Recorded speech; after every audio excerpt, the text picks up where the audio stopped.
미국의 대표적인 경제 지표가 세 개거든요. 네. 산업 생산, 소매 판매, 비농업 부문의 고용. 네. 이 세 가지로 평가해 보면은 네. 뭐 S&P 500이 현재 수준의 한 20% 정도 가대평가됐어요.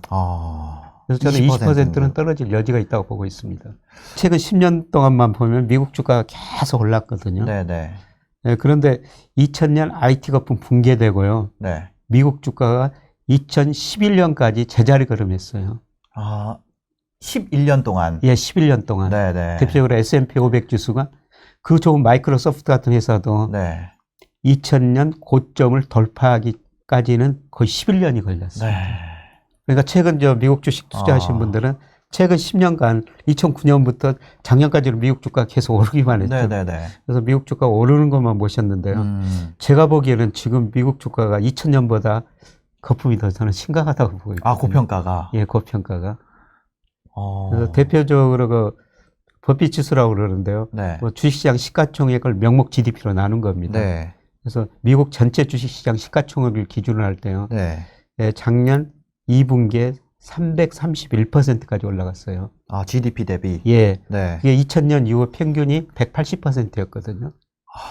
그럼 거의 만약 그냥 이 지표상으로 본다면 반토막도 나도 수도 있다는 거잖아요. 예. 그래서 그 GMO의 제러미 그랜섬이라고 아주 노후한 그 네. 예, 전략가가 있지 않습니까? 실제로 그 자산도 운용하고. 네. 예, 그분은 S&P 500이 한 55% 정도 떨어져야 된다. 아. 뭐 이런 전망을 하고 있지 않습니까? 네. 그래서 대표적으로 미국 경제를 제일 비관적으로 보는 분이 레이 달리오예요. 아. 근데 이분이 지난주에 글을 또 하나 보완글을 써냈는데 네.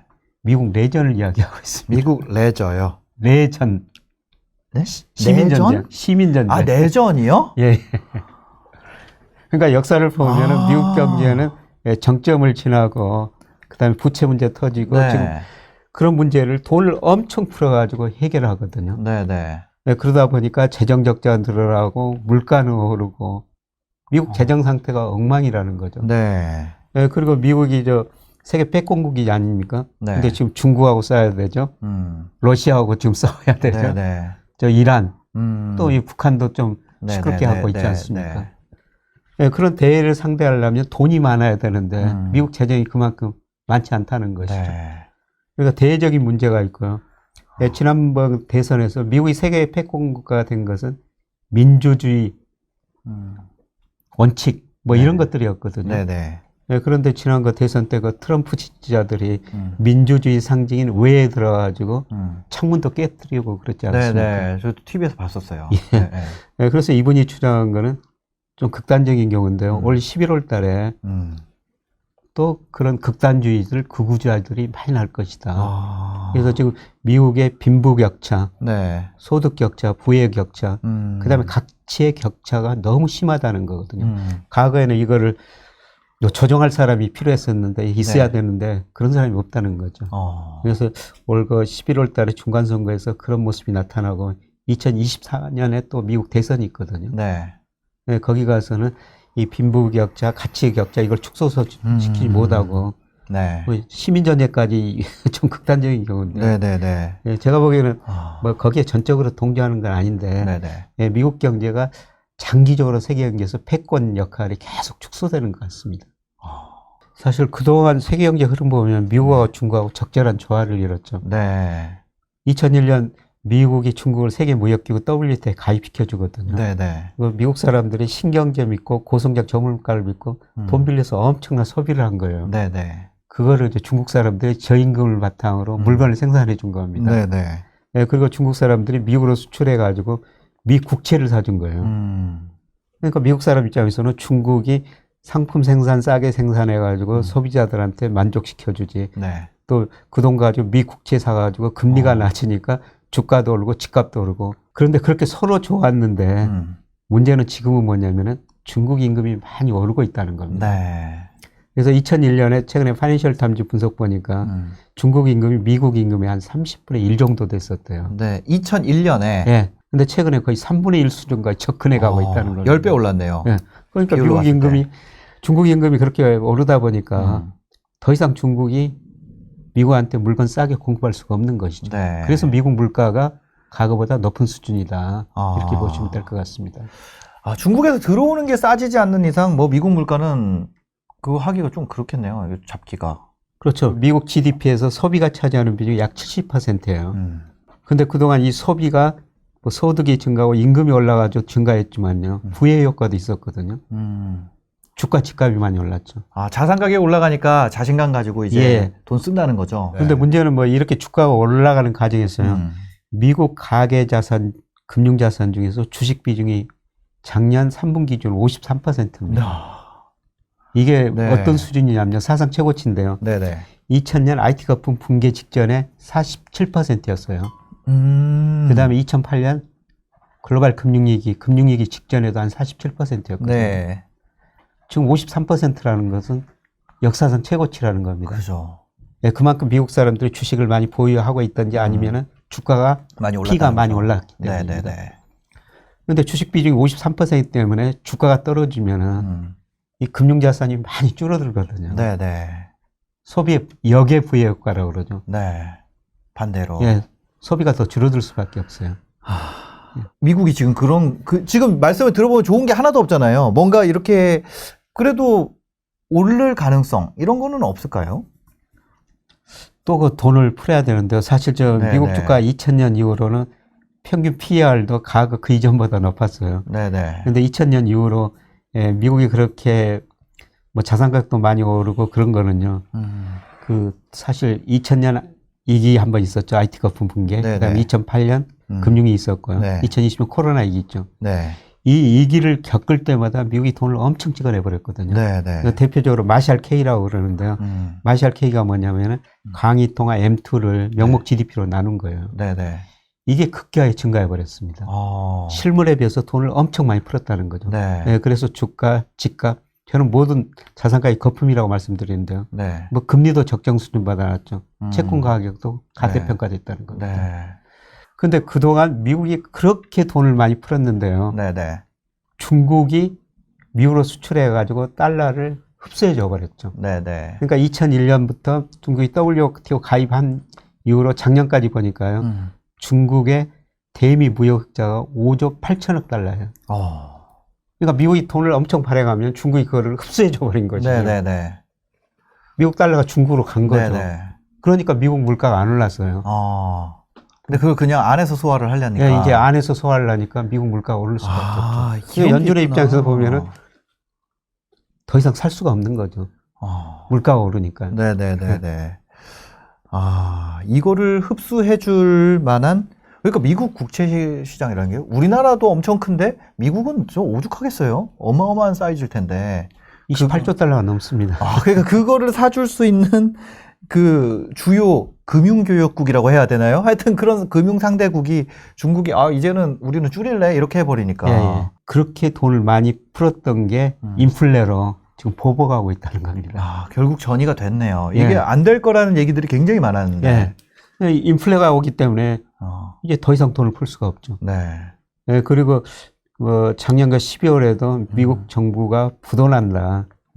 예, 미국 연방 정부 부채 한도가 28조 5천억이었거든요. 네네네. 거기서 이제 앞으로 좀 더 올릴 겁니다. 그런데 일부에서는 그걸 아예 상한선을 없애버리자. 네네네. 예, 그런 이야기까지 나오고 한도 있습니다. 협상 계속하니까 이거 그냥 계속 하느니 그냥 없애자 이런 거잖아요. 그거 100번 했어요. 계속 100번 올렸거든요. 그러니까요. 그걸 없애버리자. 그런 이야기까지 나오는데요. 네. 그 정도 정부 부채가 많기 때문에 재정 여력도 크지 않고 더욱 중요한 거는 통화 정책을 쓸 여지가 별로 없다는 겁니다. 네. 물가 때문에요. 그동안 계속 통화 정책, 재정 정책 써가지고 경기를 부양했는데요. 네네. 그게 한계에 도달했다는 거죠. 미국 경기 같은 경우 지금 인플레이션 위협에 빠져 있는데 그거를 벗어날 방법이 없다. 왜냐하면 다 묶여 있기 때문에. 예. 네. 그래서 그렇죠. 심각한 구조조정을 거치고 네. 다시 성장하겠죠. 그래서 큰 고통이 저는 있을 거라고 보고 있습니다. 그런데 이거를 우리가 그냥 두 눈 뜨고 뭐 이런 얘기를 들었는데 예. 이제 이왕 들었잖아요. 예. 모르면 몰라도 들었는데 이제 두 손 놓고 가만히 있을 수는 없잖아요. 그럼 이런 경우에는 어떤 쪽으로 좀 대비를 해야 될까요? 그냥 현금 보유를 하면 될까요? 아니면 뭐 어떻게 하는 게 좋을까요? 우리나라 주식시장은 뭐 이미 거의 이제 적정 수준이나 뭐 한 10% 안팎 남아있기는 하는데요. 네네네네. 예. 근데 이제 주식시장은 보는 사람마다 눈이 다 다르거든요. 네. 예, 제가 작년 하반기부터 정말 그 많은 욕을 얻어먹으면서도 저도 짐 노저스 같은 이야기를 했었어요. 네네. 참 어려운 시기가 올 것 같다. 네. 예, 그러니까 좀 현금 비중 늘려주십시오. 뭐 현금 비중 늘리신 분들한테는 지금 굉장히 좋은 기회죠. 네. 예. 그런데 미국 주식은 이제 시작이라고 저는 보고 있거든요. 근데 얼마 전에 그 언론들 보니까 우리가 미국 ETF 3배짜리 한 1조 원 정도 샀다는 이런 보도가 나오더라고요. 아, 우리나라에서? 예. 우리나라 투자자들이. 예. 작년 하반기에 우리 주가는 계속 떨어졌고 조정을 보이고 미국 주가는 올랐지 않습니까? 네네. 예, 그래서 뭐 흔히들 그 인터넷 같은 데 보면은 국장은 안 좋고 미장만 좋다. 네, 그러니까요. 예. 그래서 미국 투자를 많이 하시는 것 같은데요. 네. 예, 저는 굉장히 좀 위험해 보입니다. 그리고 예, 제가 뭐 한 연기금 자문위원을 하는데요. 네네. 그 연기금 작년 수익률이 거의 12%더라고요. 엄청 잘한 거 아니에요? 예, 정말 잘한 거죠. 네네. 예, 최근 3년 연평균 수익률이 11%예요. 엄청 잘한 거네요. 그런데 이제 제가 다음 이야기를 좀 들어보자. 네네네. 10년 평균은 7%입니다. 네. 그럼 최근 3년이 평균을 훨씬 못 돌았다는 거예요. 네네네네. 근데 이 수익률 보니까 결국 평균에 접근해 가거든요. 그럼 앞으로 3년은 평균보다도 수익률이 더 낮아질 수가 있다는 거죠. 그래서 얼마 전에 영국에서 이코노미스트로 경제 주간지가 있는데요. 네네. 정말 섬뜩한 그림을 표지로 그렸고 집중 분석해 놨더라고요. 네, 어떤 건가요? 앞으로 경기 침체가 오는데 쓸만한 무기가 없다. 총알을 다 썼다. 예. 총알이라는 게 재정정책이고 통화정책인데 재정정책은 뭐 좀 더 쓰겠죠. 예, 그런데 통화정책은 이미 버려진 무기라는 겁니다. 쓸만한 무기가 아니라는 거죠. 네네. 예. 통화정책이라는 거는 이제 2008년 이후에 지금까지 오기 위해서 썼던 것들이 이제 뭐 사실 그동안은 효과가 있었죠. 2000년 뭐 IT 버블, 그다음에 2008년 금융 위기, 그다음에 2020년 그레이트 록다운이라고 그러는데 지금까지 효과가 있었어요. 그런데 그 총알을 좀 다 3번 이기 거치면서 다 써버렸다는 거죠. 그리고 그 전까지 이제 총알을 써도 인플레이션이 없었는데 지금은 이제 총알을 쓰면은 자국민들이 다치는 상황이 돼버리니까. 그렇죠. 예. 그러네요. 그러다 보니까 이제 어떻게 보면은 교수님께서는 미국 증시에 대해서 오히려 우리나라보다 더 위험한 상황이다라고 보시는 거고, 실제로 그런 위기가 현실화됐을 때도 막을 수 있는 방책이 없기 때문에 더 가속화될 가능성이 있다고 보시는 거고. 예, 그렇습니다. 그러니까 과거에는 경제 위기가 오면은 사실 거의 이번에도 V자형 회복을 했지 않습니까? 네, 맞아요. 2020년 세계 경제가 마이너스 3.1%. 이 의미는 뭐냐면은 1930년대 대공황 이후 처음으로 마이너스 3% 성장한 거거든요. 2020년까지 그렇게 어려웠어요. 그런데 작년에 5.9%나 V자형이 해버렸지 않습니까? 정책 효과였었죠.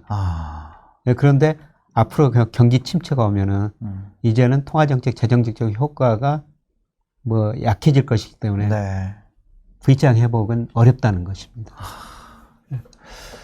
장기 침체의 가능성도 있네요. 예. 그때 우리가 그런 얘기 했었잖아요. 왜 코로나 왔을 때만 해도 그때도 그런 얘기 했었거든요.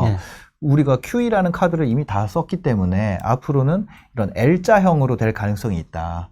이 코로나를 금방 못 이겨내고 그런 얘기 했었잖아요. L자가 되니 K자가 되니 V자가 되니 뭐 이런 얘기 많이 했었는데 이번에 진짜 또 한 번 오게 되면 그거는 그리고 레리 서머스라고 전 미 재무장관, 이 사람이 전에 그 스태그네이션이라는 표현을 굉장히 많이 썼었거든요. 스태그네이션. 그냥 그 L자형이라는 것이죠. 그런데 이분이 미국 정부가 돈을 이렇게 너무 많이 쓰는 것 보고 정말 하이퍼 인플레이션까지 이야기한 사람이거든요. 앞으로 3년은 좀 지난 3년하고 달리 미국 비중은 좀 줄여주시고 대신 아시아 비중을 좀 늘려주셨으면 좋겠다, 이런 말씀을 드립니다. 그러면 지금 선진 시장이랑 신흥 시장이랑 비교를 했을 때는 신흥 시장이 더 좋을 것으로 보시나요? 신흥 시장 중에서도 저는 아시아 시장이라고 아시아 시장. 그래서 뭐 브릭스 이런 거 말고. 예. 우리 수출만 보면 세계 경제 흐름을 알 수가 있는데요. 네네. 우리 수출이 비중이 늘어나는 나라가 잘 되는 나라예요. 아, 우리나라가 많이 갖다 파는 예. 나라, 사주는 나라죠, 그러니까. 예. 돈이 있으니까 살 테니까. 돈이 살. 근데 우리 수출 비중이 많이 늘어난 나라가 우선은 중국이었고요. 네네네. 그다음 최근에는 아세안입니다. 아, 그 메콩강 유역. 예. 네. 뭐 베트남 같은 나라, 인도네시아 네네. 같은 나라 이런 국가들이죠. 네네. 예를 들어서 그 아세안이 우리 수출 비중에서 차지하는 비중이 10%였어요. 네. 근데 최근에 17%까지 올라갔거든요. 엄청 많이 올라갔네요. 많이 올라갑니다. 네. 대신 미국이나 유럽 등 선진국 비중은 줄어들거든요. 그래서 저는 우리 수출 보고 세계 경제 흐름을 판단하는데 네네. 예, 중국 비중은 이미 너무 많이 올라갔어요. 2000년에 11%에서 네. 지금 25% 정체되고 중국은 아마 더 이상 안 늘어날 겁니다. 네네네. 네, 그런데 아세안 비중이 꾸준히 늘어나거든요. 네, 그래서 인도하고 베트남 같은 나라에도 네. 관심을 가지십시다. 이런 말씀을 드리는 겁니다. 인도나 베트남. 예, 예. 아, 이런 데는 지금 많이 올라와 있나요? 제가 아예 관심이 없던 주가래 가지고. 예, 저는 두 지역 ETF를 사놓고 있거든요. 아, 진짜요? 작년에 엄청 올랐어요. 아, 그렇구나. 특히 베트남 주가는 35%는 올랐습니다. 와, 우리나라 이렇게 흘러내리는데. 예. 어. 물론 우리나라 작년에 코스피 6% 정도 올랐는데요. 네네. 베트남 대표적인 주가 지수가 35% 정도 올랐고, 네네. 인도도 30% 넘게 올랐어요. 아, 지금 현재도 그런가요? 이 두 개 나라 다. 지금 작년에 많이 올라가지고 네. 최근에는 옆으로 기고 있네요. 옆으로 기고 있습니다. 아. 전 세계 주가가 네. 떨어지면 얘들도 같이 떨어질 겁니다. 네네. 네, 그런데 떨어졌을 때 저는 이 나라 주식을 사야 된다고 보고 있거든요. 그런데 아직은 우리나라 애널리스트들이 네. 인도나 베트남 기업은 분석을 못해요. 그죠. 예. 네. 그러니까 인도, 베트남 기업 사지 마시고 그냥 네네. 주가지수 ETF 아니면 좀 더 좁혀가지고 섹터로 된 아직 그런 ETF는 개발이 안 됐습니다. 앞으로 나올 것 같거든요. 네네네. 예. 그러면 차라리 좀 그냥 이런 생각이 드는 게 있는데, 인플레이션이 온다고 하니까 좀 금 같은 거, 또 경제 위기도 온다고 하니까, 뭐 그런 얘기 있었잖아요. 옛날에 그 금융위기 때 2008년 때 화폐전쟁 이런 책 나오고 하면서 금 엄청 인기 많았었잖아요. 예. 그런 게 조금, 아까 2008년 얘기도 하시고 해서, 예. 그런 금 가격은 최근에 계속 기고 있거든요. 예. 뭐, 일단 레벨업이 있긴 했으나, 네, 그래도 좀 사놓는 건 어떤가 하는 생각도 들거든요. 금도 저는 금융자산 중에서 투자 네. 자산 중에서 한 10% 정도는 보유해야 된다고 생각하고 있습니다. 아, 네네. 예. 왜냐하면은 인플레 문제도 있고요. 네. 금값을 결정하는 거는 달러거든요. 네네. 달러 가치가 떨어지면 상대적으로 금값은 오를 수밖에 없죠. 네, 그래서 네, 저는 금도 일부 가지고 있어야 된다. 네네. 네, 그런데 그 오렌 버핏이 금은 알을 낳지 않은 암탉이다 이런 이야기를 했거든요. 현금이 없으니까. 우리가 채권 사면 이자가 나오고 주식 사면 배당이 나오는데 나오는데. 사실 금은 이자도 배당도 없거든요. 네. 네, 그래서 우리가 금 투자할 때는 그거는 꼭 고려하셔야 됩니다. 이자도 배당도 시세 차익 누릴 수가 있다. 네. 그럼에도 불구하고 제가 금을 좀 가지고 계시라는 것은 네, 저는 장기적으로 달러 가치가 떨어질 수밖에 없다고 생각하고 있거든요. 더 이상 확장적인 금융 정책을 쓰지 않음에도, 통화 정책을 쓰지 않음에도 달러 가격이 하락할 가능성이 있다. 가장 단적으로요. 네. 이 달러 가치하고 미국 경제가 세계에서 차지하는 비중하고 당연히 똑같을 수밖에 없죠. 네네네. 네, 그런데 최근에 IMF가 2026년까지 뭐 세계 경제 전망, 미국 경제 전망을 했는데요. 네. 미국 GDP 비중이 계속 축소해요. 전 세계에서. 세계 GDP에서. 네. 그거는 달러 가치 하락이라는 거죠. 네. 달러 가치가 하락하면은 상대적으로 금값은 올라갈 수밖에 없다. 이런 측면에서 저는 네. 뭐 코인 같은 것도 좀 가지고 계시라고 생각합니다. 코인, 비트코인이 2008년에 등장했거든요. 2008년 미국이 정말 어려웠었어요. 네네네. 네. 미국 경제를 못 믿겠다. 그래서 달러 가치가 떨어지니까 다양한 대체 자산을 찾게 되는데, 네. 예, 그게 뭐 유로화도 될 수 있고, 엔화도 있을 수 있고, 저는 특히 이란이라고 보고 있어요. 네네. 지금 세계중앙은행이 가지고 있는 이란 비중이 3%밖에 안 되는데요. 위안화 가치가 올라갈 가능성이 있다. 예, 저는 달러 가치가 떨어지고 위안 가치가 올라갈 가능성이 있다고 보고 있습니다. 유로나 이런 것이 아니라. 예. 그렇습니다. 하여튼 뭐 결론을 좀 지어보자면 앞으로는 베트남이나 인도 ETF를 한번 공부를 해보자. 일단 당장 사지 않더라도. 예, 작년에 네. 많이 올랐기 때문에 네네. 뭐 올해 세계 주가가 떨어지면 그것도 떨어지는데 네. 장기적으로 관심을 한번 가져보자. 네네. 그러니까 역사를 보면은 어디 시장에서 거품이 발생했다 붕괴되고 이런 과정이 계속 반복되거든요. 네네. 예를 들어서 85년부터 90년까지는 일본 시장에서 엄청난 거품이 발생했어요. 네. 이거는 미국이 플라자 합의로 네. 미국 엔강수 유도하니까 일본이 어려우니까 금리 내려주고 내수를 부양했고 돈을 엄청 벌어버렸어요. 네네. 그래서 85년, 90년에 미국 일본 자산가에 엄청난 거품이 네네. 붕괴됐지 않습니까? 네네. 그 다음에 95년에서 2000년까지는 미국 정보통신혁명이었어요. 네. 예, 그때 IT 거품 발생했다 붕괴됐고요. 야후 이런 거 갈 때. 예, 그렇습니다. 예. 그리고 2005년, 6년에 중국에서 단기적으로 엄청난 거품이 발생했다 붕괴됐죠. 네. 상하이 종합주가 지수가 6,000이 넘었다가 1,800까지 떨어졌어요. 네. 예, 그리고 지금 2009년에서 작년까지 미국에서 지금 엄청난 거품이 발생한 거죠. 네. 이 거품이 제가 생각에는 붕괴되는 과정이라는 겁니다. 아. 네, 그리고 시간이 지나면은 또 어디선가는 거품이 일어나는데 네. 그게 아시아 지역이라는 것이죠, 제가 보기에는. 아시아 지역일 가능성이 높다. 예, 맞습니다. 아니, 유럽은 뭐 계속 없어요. 주인공이었던 때가 85년부터 지금까지 유럽은 그런 거 없었나요? 네, 저는 그 유럽 경제를 보면서 제가 네. 그 포장되지 않은 울퉁불퉁한 이런 도를 운전하는 느낌이에요. 아. 그 유로의 최종적인 목적은 재정동맹까지 가는 거거든요. 네네네. 네, 그런데 지금 통화동맹만 맺었죠. 네. 결국은 재정동맹까지 가야 되거든요. 미 네. 합중국처럼 네. 공동외교, 공동국방, 뭐 공동재정 네. 이런까지 가야 유로가 통합됐다고 네네네. 할 수가 있는데 공동정부가 생겨야겠네요. 예, 그렇죠. 공동재정을 하려면. 네, 그런데 이 사람들을 보니까 무슨 재무장관, 정상회담 하기는 네. 하는데요. 네. 결론이 없습니다. 합의가 안 됩니다. 네, 그래서 이해관계가 유로는 그 있으니까. 왔다 갔다 예. 하다가 뭐 추락할 수도 있죠. 그게 이제 브렉시트거든요. 그거 안 한다 그랬잖아요. 자기들은. 예. 예. 야, 그러니까 그러니까 좀 약간 유럽이 변방이 된 느낌이 있는 것 같아요. 근데 상대적으로는 저는 미국보다는 나으리라고 보고 있어요. 유럽이. 예. 아. 왜냐하면 미국처럼 그렇게 거품이 발생 안 했으니까요. 네네네. 예.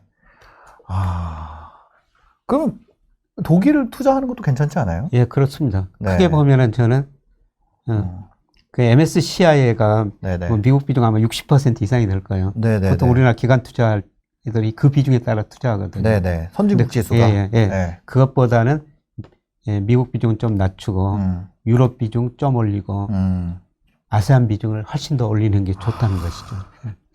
그거에 맞춰서 우리도 한번 포트폴리오를 짜보자. 이런 얘기까지 금 한 10% 정도 섞어주고. 네. 그러다 보면 사실 레이달리오 되는 거 아니에요? 그렇게 섞다 보면. 이렇게 사실 굉장히 불확실성이 높은 시대거든요. 네네네. 이럴 때는 좀 자산을 좀 여러 개 가지고 있어야 돼요. 네네네. 알겠습니다. 그 인플레이션에서 방어한다는 생각으로 가야지. 내가 공격적으로 뭔가 몰빵을 해가지고 승부를 보겠다 이렇게 하면은 그런 리스크 관리 수단이죠. 네네. 그러니까 우리가 살아오면서 예를 들어서 직장 다니면은 네. 승진하고 연봉 오르고 자기가 가지고 있는 자산가가 오르기를 기대하죠. 네네. 그런데 지금은 그런 시대가 아닐 수가 있다는 겁니다. 그래서 리스크 관리도 해야 되는데 네. 리스크 관리할 수 있는 하나의 자산이 금일 수가 있다는 거죠. 네, 그런 의미에서 금도 한 10% 정도 가지고 계시는 게 바람직스럽다는 말씀을 드리고 싶습니다. 알겠습니다. 오늘 또 이렇게 바쁘신데 이렇게 와서 긴 얘기 해주셔서 너무 감사합니다. 아유, 고맙습니다. 네. 예, 고맙습니다. 네. 영상 보시고 도움이 되셨으면요. 구독과 좋아요, 댓글까지 부탁드리겠습니다. 영상 봐주셔서 감사합니다. 행복한 하루 되세요.